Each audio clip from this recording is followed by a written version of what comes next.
One of our key challenges at blending time is always our Cabernet blend, and every year it changes very subtly. In 2008 we had quite an unusual result. We had a Cabernet Tempranillo Merlot.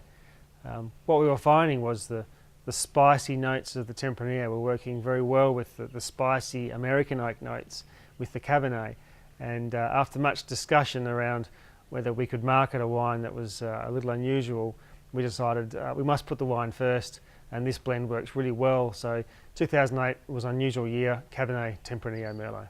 Cabernet Sauvignon is always the backbone of this blend.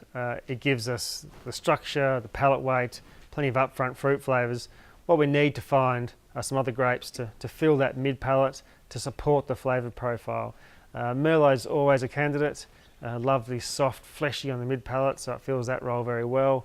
And the other component is typically either Petit Verdot or in this case Tempranillo. In Tempranillo we find spicy notes, we find some savoury notes, which I think work very well, particularly with the oak in the Cabernet, which is American oak. And the three grape varieties, Cabernet Sauvignon, Tempranillo and Merlot, work quite well together. This wine also has a really interesting meld of oaks. We typically age the Cabernet Sauvignon in new American oak barrels. We age the Tempranillo in that funky Hungarian oak that we talked about earlier, but the Merlot sees second year French oak.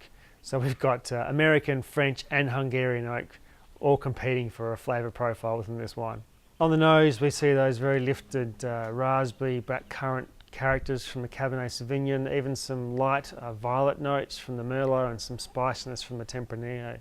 On the palate, again, it's those rich berry-driven flavours from Cabernet Sauvignon and Merlot, and they've tempered with more dusty, savoury notes from the Tempranillo. In terms of food matching, this is quite a dry, structured red. It will easily match heavy red meat dishes.